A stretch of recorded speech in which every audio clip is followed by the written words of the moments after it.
Hello everyone, welcome to episode 5 of our Legal Tidbits series, M&A in Thailand. Today we're looking at due diligence. Those of us who work in M&A have heard these words countless times. The words basically mean checking out something before you buy. In everyday life, we do due diligence all the time and maybe don't realize it, like when we shop for clothes, new gadgets, or even a new car.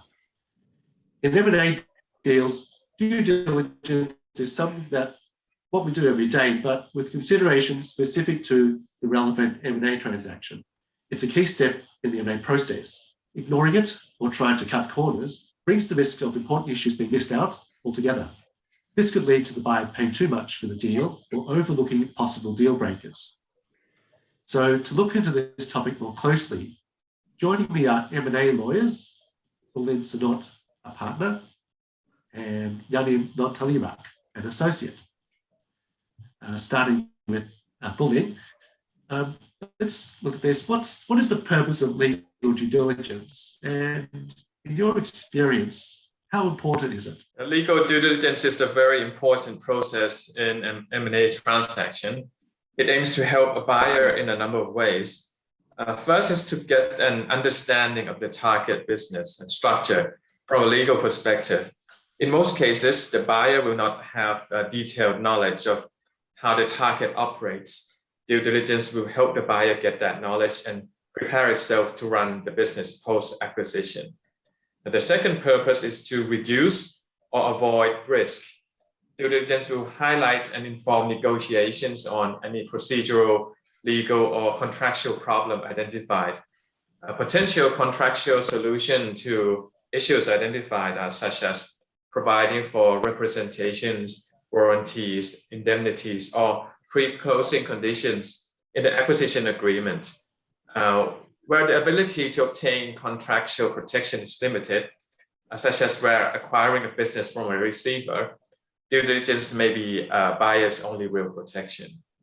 The third purpose is to value the target business and determine and inform an accurate final offer price. This may result in negotiating a reduction in the original offer price for unforeseen risks or circumstances. And lastly, the due diligence may help to decide whether to proceed with the acquisition at all. Thank you. And turning now to Yanin, and what do you look for when doing a legal due diligence? Well, the key task is to look for hidden liabilities and obligations and identify risks and solutions for the buyer. When buying a company, there are various aspects to look at.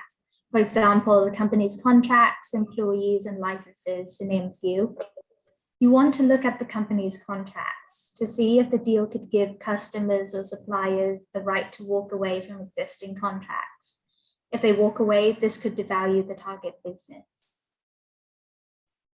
Yes, similarly for employees, you want to see whether employment relationships are properly documented, and you want to identify standard contractual terms and working practices and procedures, and focus on flagging anything particularly unusual.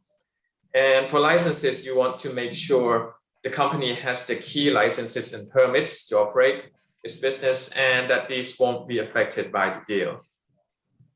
And just to supplement that point, the buyer can also use due diligence to already identify issues to address in the post-acquisition integration.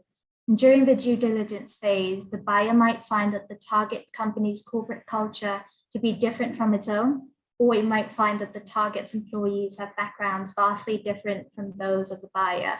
For example, the buyer might find that the target's employees have more flexible working hours or more generous pay packages compared with the buyer's own employees.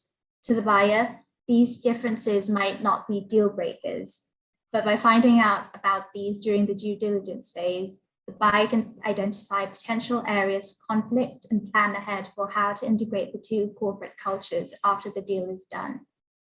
And compliance is also a key concern because this has implications on the corporate cultures of both the target and the buyer.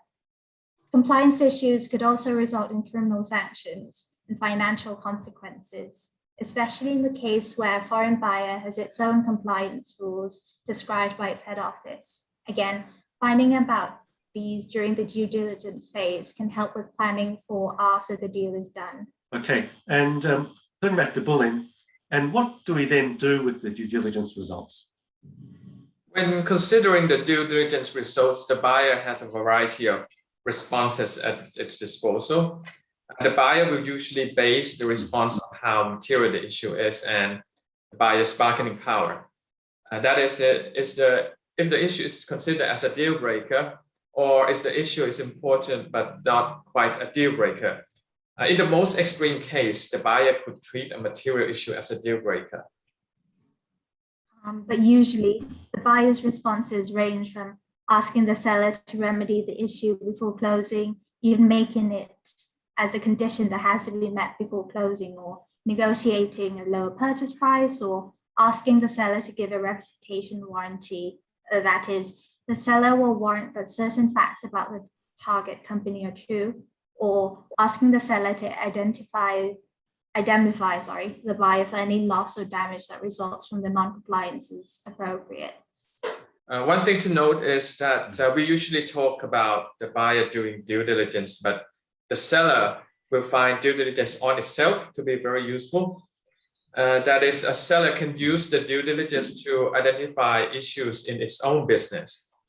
The seller can use these findings to help prepare for negotiation with the buyer, identify potential issues, and determine how to address those issues. It's like a house owner inspecting their own house for problems before putting the house up for sale. Yeah.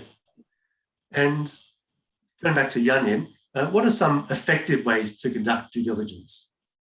Well, often the buyer has only limited time and resources to conduct the due diligence.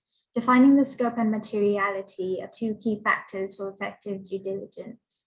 Defining the scope means focusing the due diligence on certain topics only. Some buyers may wish to focus only on, say, contracts, employees, and licenses. Others might want to look broader. It depends on the nature of the business and the buyer's concerns. Materiality means that rather than chasing down every single issue, a buyer will consider only issues that, for example, involve a monetary amount over a certain threshold. Another point is as a law firm, we do legal due diligence, but in an M&A deal, the buyer usually hires other advisors to do other types of due diligence, for example, financial, accounting, tax, and environmental. We found that legal due diligence is often more useful when conducted alongside other types of due diligence. For example, the non-legal due diligence team's finding might reveal various transactions or unusual payments. This finding could alert the legal due diligence team to look for the relevant legal documents or ask questions about the unusual payments. An absence of a clear explanation could raise red flags for the buyer.